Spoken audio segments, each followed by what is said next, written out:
आज आपण पाहणार आहोत बाजरीची भाकर कशी बनवायची. अगदी झटपट बनवून तयार होते आणि सोप्या पद्धतीने आपण कशी बनवता येईल ते या व्हिडिओमध्ये पाहणार आहोत. त्याचबरोबर मी बाजरीची भाकर पिठलं मस्त, मिरचीचा ठेचा आणि गवार असं गावरान पद्धतीचं इथं जेवण बनवलेलं आहे. तर आता बाजरीची भाकर बनवण्यासाठी इथे मी जे बाजरीचं पीठ आहे तर ते चाळून घेणार आहे.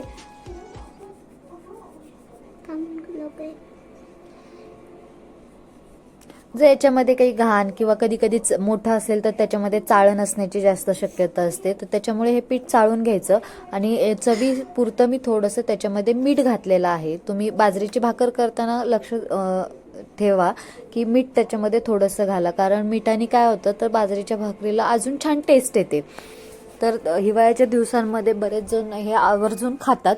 तर अशा पद्धतीने मी इथं आपण छान हे पीठ एकजीव करून घ्यायचंय, छान मळून घ्यायचंय. तुम्हाला जितक्या जास्त चांगलं मळता येईल तेवढं तुम्हाला हे पीठ मळून घ्यायचंय.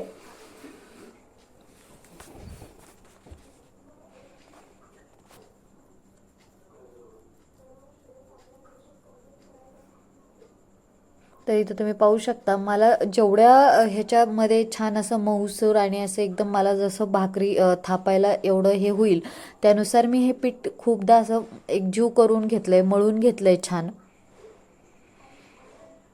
नंतर ना त्याचा गोळा करून मी अशा पद्धतीने गोल हे करून घेतलेलं आहे राऊंड शेपमध्ये आणि थोडंसं पाणी लावलेलं आहे त्याला.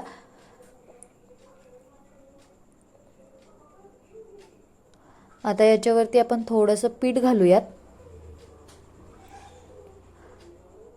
आणि भाकरी थापून घ्यायची. जर तुम्हाला थापता येत नसेल तर तुम्ही अशा पद्धतीने लाटली देखील तरी हरकत नाही, पण जर थापून जर करताय तर मग अशा पद्धतीने करा. थापताना काय करायचंय तुम्हाला आधी कडेनी साईडनी त्याच्या कडा पातळ करून घ्यायच्यात आणि नंतर ना मग मधला जो भाग आहे तो जो जाडसर भाग असतो तर तो व्यवस्थित त्याला थापून घ्यायचा किंवा व्यवस्थित पातळ करून घ्यायचा आहे एका साईजमध्ये.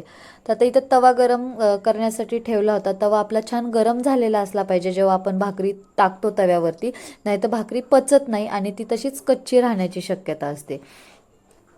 तर तवा गरम झाला का नाही हे चेक करण्यासाठी तुम्ही काय करायचं, थोडंसं एखादं आपण जे पाणी घेतो भाकरीला लावण्यासाठी ते थोडंसं टाकलं तर ते तसंच जर बबल राहिले तर आपला तवा गरम झालेला आहे.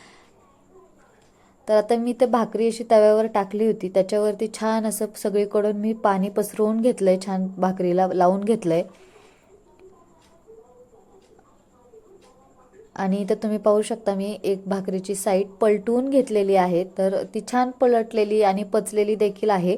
आणि गॅसची जी फ्लेम आहे ती आपल्याला मीडियम टू हायस्ट ठेवायची आहे.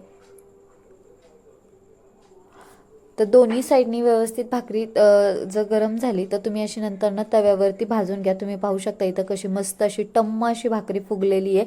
हवं तर तुम्ही ती तव्यावर देखील भाजली तरी चालते, पण कधी कधी काय होतं की तव्यावर जास्त वेळ लागतो आणि आपल्याला दुसरी भाकरी तोपर्यंत तयार झालेली असते.